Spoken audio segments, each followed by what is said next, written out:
Nous sommes arrivés à Kopsamika juste avant la tombée de la nuit, et je m'aperçus aussitôt que c'était ma ville. Wessler, Hemslea, Paxley et le père Paul restèrent dans le train, pendant cette halte d'une demi-heure. Seuls Carl Berry et moi avions affaire ici. Nous suivîmes Fortuna.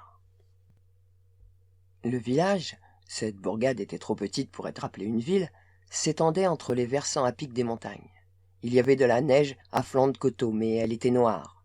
Sous nos pieds, fondus, elle bigarrait de noir et de gris les chemins de terre, et sur tout le paysage posait un linceul d'air noirci, comme si des millions d'insectes microscopiques voletaient dans la lumière mourante. Des hommes et des femmes, en manteaux et châles noirs, nous dépassaient, tirant de lourdes voitures à bras ou tenant des enfants par la main, et leurs visages étaient noirs de suie. Comme nous approchions du centre du village, je me rendis compte que nous pataugions tous trois dans une couche de cendres et de suie d'au moins 10 centimètres d'épaisseur. J'avais vu des volcans en activité en Amérique du Sud et ailleurs. La cendre et les cieux nocturnes étaient les mêmes qu'ici. C'est... comment vous dites ça? Une usine de pneus de voiture, dit Radu Fortuna en montrant d'un geste le complexe industriel noir qui remplissait le fond de la vallée tel un dragon échoué. Elle fait fondre la poudre noire pour des produits en caoutchouc. Travaille 24 heures par jour. Le ciel est toujours comme ça. Il désigna fièrement du doigt le brouillard noir qui recouvrait tout. Carl Berry fut pris d'une quinte de toux. Bon Dieu, comment les gens font-ils pour vivre là-dedans? Ils vivent pas longtemps. Beaucoup des vieux, comme vous et moi, ils ont l'empoisonnement du plomb. Les petits-enfants, ils ont... quel est le mot toujours toussé? L'asthme, dit Berry. Oui, les petits-enfants ont l'asthme. Les bébés sont nés avec un cœur, comment vous dites, pas bien formé. Malformation cardiaque, répondit Berry. Je m'arrêtai à une centaine de mètres des barrières et des murs noirs de l'usine. Derrière nous, le village n'était plus qu'une esquisse en noir et gris. Même la lumière des lampes n'arrivait pas à traverser les vitres noircies des fenêtres. « Pourquoi est-ce ma ville, Fortuna ?» demandai-je. Il tendit la main vers l'usine. Les lignes de sa paume étaient déjà noires de suie, la manchette de sa chemise blanche d'un gris noirâtre. « Ceausescu parti maintenant. L'usine plus obligée de fabriquer des choses en caoutchouc pour l'Allemagne de l'Est, la Pologne, l'URSS. Vous voulez faire des choses que votre entreprise veut? Pas de... comment vous dites? D'études de l'impact sur l'environnement. Pas de réglementation contre faire des choses comme vous voulez. Jetez les choses où vous voulez. Alors, vous voulez? Je restai là, les pieds dans la neige noire un long moment, et je serais peut-être resté plus longtemps si le train n'avait pas lancé son hurlement nous avertissant qu'il partait dans 2 minutes. Peut-être, dis-je. Seulement peut-être. Nous sommes repartis en traînant les pieds dans la cendre. Don Wessler, le père Paul, le docteur Hemslea, Carl Berry et notre professeur émérite, le docteur Leonard Paxley, quittèrent Sighisoara le lendemain matin par un vol de la Tarom pour Bucarest. Je restai seul. Il faisait un vilain temps. D'épais nuages remontaient la vallée et ensevelissaient les crêtes sous un brouillard ondoyant. Les remparts, avec leurs 11 tours, semblaient unir leurs pierres grises aux cieux gris pour enfermer hermétiquement la ville médiévale sous un épais dôme de mélancolie. Après un petit déjeuner tardif, je remplis ma thermos et, partant de la place de la vieille ville, je gravis les 172 marches de l'escalier couvert jusqu'à la maison de la Piata Muzvili. Les portes en métal de la cave à vin étaient closes. Celle plus étroite, menant au premier étage, scellée par d'épais volets. Un vieil homme, assis de l'autre côté de la rue, me dit que le restaurant était fermé depuis plusieurs années, que l'État avait envisagé de transformer la maison en musée, puis décidé que les touristes étrangers ne dépenseraient pas leur devise forte pour visiter une maison en mauvais état, pas même celle où Vlad Dracul avait vécu 5 siècles auparavant.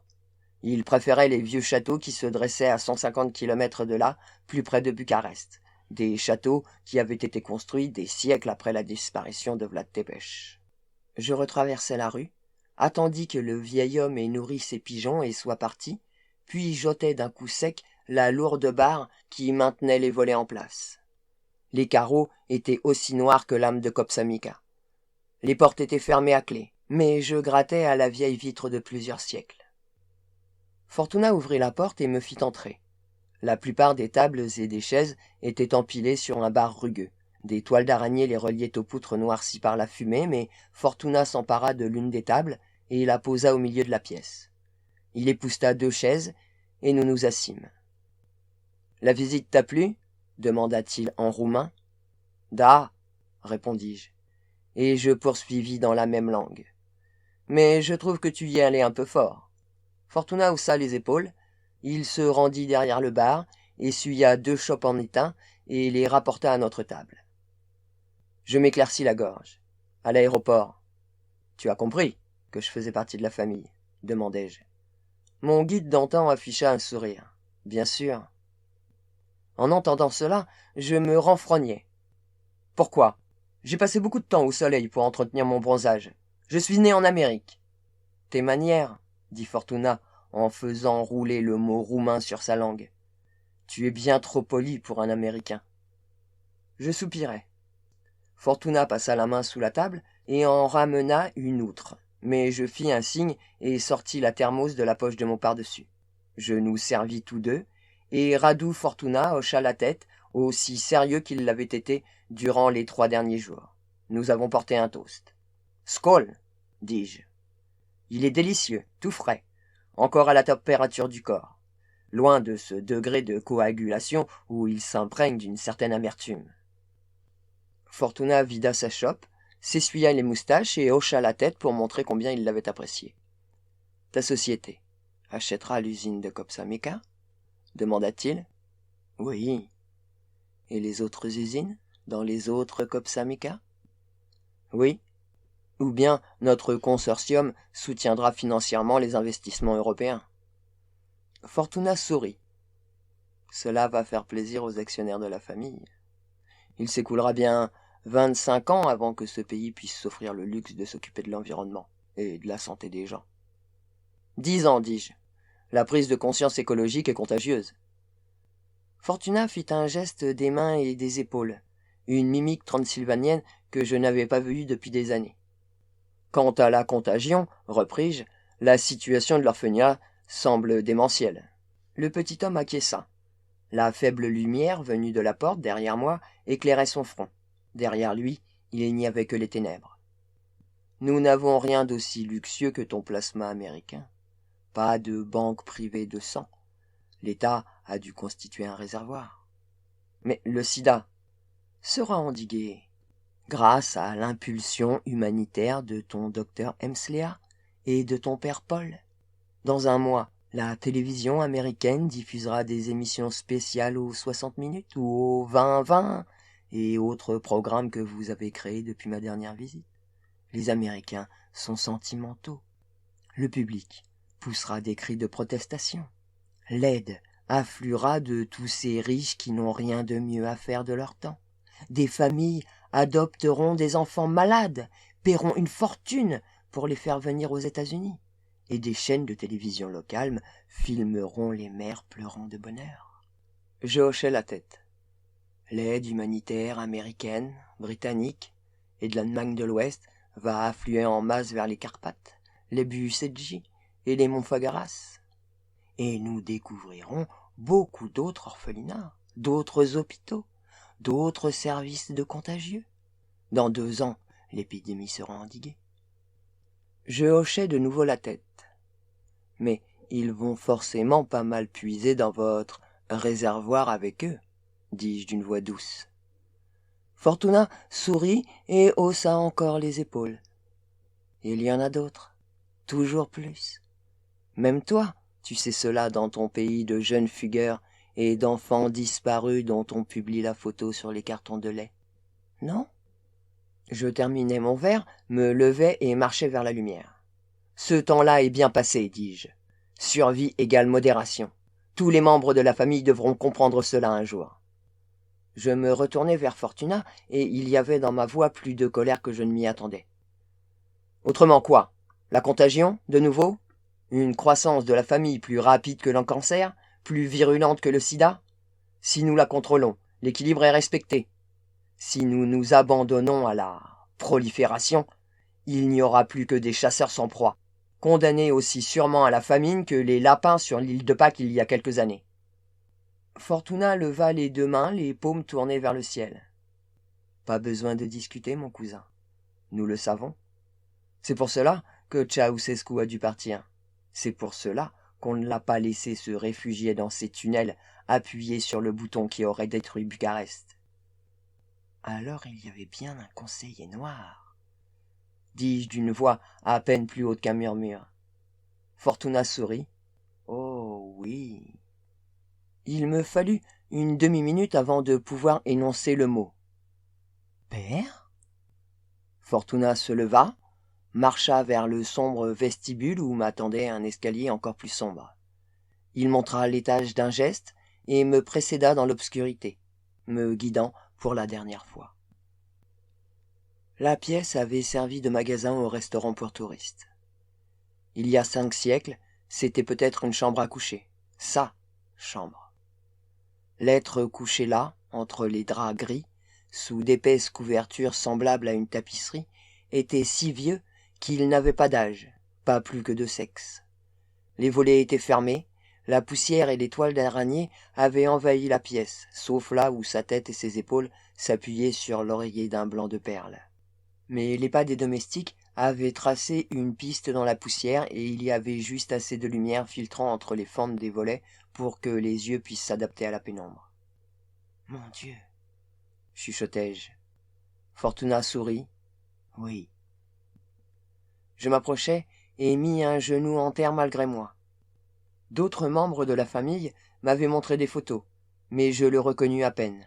Seul le grand front, toujours dominateur, les yeux profondément enfoncés dans leurs orbites et les nobles pommettes aiguës étaient encore visibles. L'âge avait transformé sa chair en parchemin jaune, ses cheveux en toile d'araignée, ses yeux en billes blanches comme un œuf, enfoncés dans des poches de peau morte. Ses dents étaient tombées. Ses mains reposaient sur les couvertures. Elles me rappelaient la patte momifiée d'un singe que j'avais vu bien des années auparavant au Royal Museum du Caire. Les ongles longs, au moins de 15 centimètres, étaient jaunes. Je me penchai pour baiser l'anneau de sa main droite. « Père, » murmurai-je. Je sentais ma peau frémir de répulsion et d'adoration. Un râle fit vibrer la poitrine de la créature et un brouillard rance s'échappa de sa bouche béante. Je me relevai. C'est alors que, mes yeux s'étant adaptés à l'obscurité, je découvris les lésions et les squames, les myriades de plaies, de croûtes et de ravines d'une peau en putréfaction qui révélaient la présence d'un sarcome de Kaposi, à sa phase ultime. Je n'avais pas besoin d'être le docteur Hemslea pour reconnaître les signes révélateurs. Dans la famille, nous sommes tous experts en sida, nous connaissons parfaitement ces symptômes. Nous les craignons plus que le pieu ou l'autodafé. « Il l'a contracté ici ?» chuchotai-je, en me rendant compte combien il était stupide de parler aussi bas. La créature sur le lit n'entendrait plus jamais. Radu Fortuna gloussa. « J'aimerais mieux qu'il en soit ainsi. » Père était très insouciant. Souviens-toi, le virus HIV est un rétrovirus. Une maladie contagieuse vieille d'un millénaire. Les savants ignorent d'où il vient et pourquoi il s'attaque aux humains. Je reculai pour m'éloigner du lit, avec des picotements d'épouvante sur tout le corps. « Père ?» Fortuna haussa les épaules. « Il a commis une imprudence. Il y a bien longtemps. La famille l'a supplié de ne pas y aller. Mais il était sûr que l'Afrique constituait un lieu idéal de retraite. Un endroit où créer une nouvelle branche de la famille. Ou faire revivre la splendeur de son passé des Carpates. Je reculai jusqu'à ce que le chambranle de la porte m'arrête. Il était fou. Oh oui. Fortuna s'avança jusqu'au lit et recouvrit la silhouette pour mettre ses mains hors de vue et qu'il ne reste plus au-dessus des couvertures que le nez crochu et le front pourrissant. La famille l'a poursuivi à travers 4 continents avant de pouvoir le convaincre de rentrer à la maison. Mais alors, il n'avait plus le choix. Je secouai la tête. La pièce parut vaciller, perdre de sa réalité. et je m'aperçus que je pleurais. Brusquement, j'essuyai mes larmes. Je ne savais pas. Cela n'y change rien. Les médicaments, la médecine et la technologie de l'Occident en viendront à bout, comme ils sont venus à bout des autres épidémies. Nous comptons là-dessus. La famille a détruit toutes les barrières nationales, idéologiques, afin que cela puisse se réaliser. Je hochai de nouveau la tête et posai la main sur le bras de Fortuna pendant que nous regagnions l'escalier. Mû par une soudaine impulsion, je retournai à la chambre, restai seul une seconde sur le seuil et fis une génuflexion, une seule, vers les ténèbres, avant de rejoindre mon guide et mon conseiller. Ensemble, ma main posée sur sa robuste épaule, laissant l'ancien monde derrière nous, nous avons descendu l'escalier pour accueillir le nouveau.